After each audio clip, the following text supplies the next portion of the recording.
Hello SPS astrology lovers, this is Shankar Pratap Singh and you are watching SPS astrology. दोस्तों, आज का सवाल लेते हैं और आज का सवाल हमें भेजा है हितेश आर शर्मा जी ने और ये लिखते हैं, सर किन लोगों को धर्म का काम नेगेटिव रिजल्ट देता है और planetary yoga for people who get negative result from doing puja path. Please make video on this topic.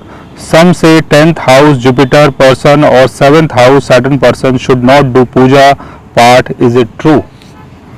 बहुत अच्छा क्वेश्चन है हितेश जी का। और इन्होंने पूछा है कि धर्म का काम कई बार कुछ लोगों को बहुत नुकसान देता है, तो उसके पीछे का कौन सा योग है। और दूसरा, जुपिटर अगर 10th हाउस में हो, सैटर्न अगर 7th हाउस में हो, तो ऐसे लोगों को पूजा पाठ नुकसान करता है। देखिए, जुपिटर 10th हाउस में है और सैटर्न अगर 7th हाउस में है, तो उससे मैं नहीं समझता कि पूजा पाठ से कोई नुकसान होगा। और अगर एक्चुअल में नुकसान होना है, वैसे तो पूजा पाठ से किसी को नुकसान होता नहीं है। पहली बात तो ये है, दान धर्म करने से चीज़ें और ज़्यादा बढ़ जाती हैं।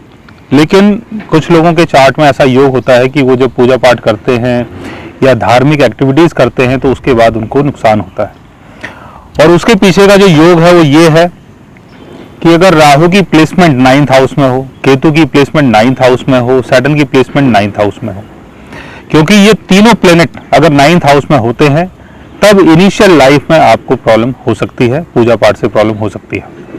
क्योंकि केतु की प्लेसमेंट अगर 9th हाउस में होती है, तो 9th हाउस की चीज़ों से केतु आपको सेपरेट कर सकता है।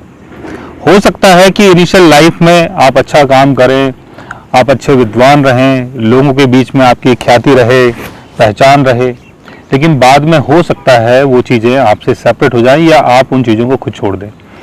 और राहु अगर 9th हाउस में होता है या 9th हाउस के लॉर्ड के साथ होता है, तो ऐसे में क्या होता है कि जब भी आप धार्मिक एक्टिविटीज़ करते हैं तो उसमें काफ़ी स्ट्रगल आपको करना पड़ता है, लेकिन बाद में जाके आपको सक्सेस मिलती है अगर 9th हाउस का लॉर्ड अच्छी पोजीशन में हो।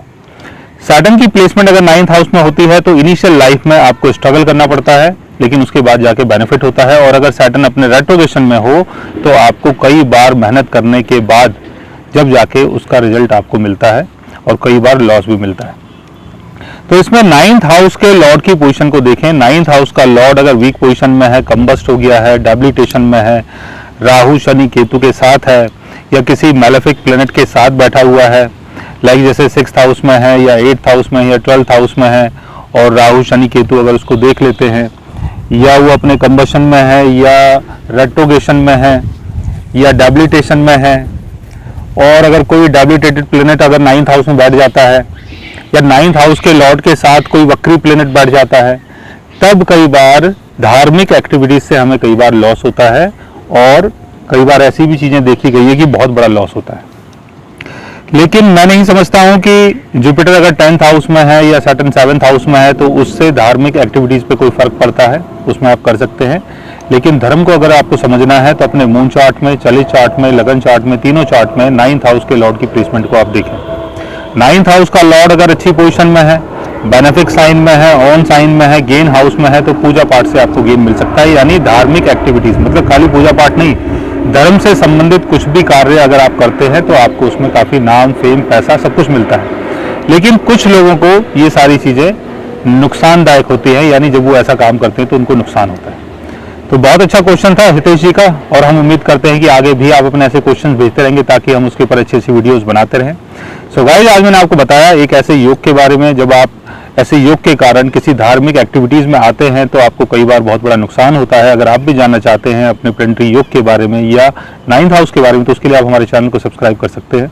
और अगर आप हमसे बात करना चाहें, कंसल्ट करना चाहें, पर्सनली हमसे मिलना चाहें, तो आप हमारी वेबसाइट के थ्रू, हमारे ऐप के थ्रू हमसे मिल भी सकते हैं, बात भी कर सकते हैं, और गाइज आप हमसे कंसल्ट भी कर सकते हैं। So guys, take care, love you all and good bye.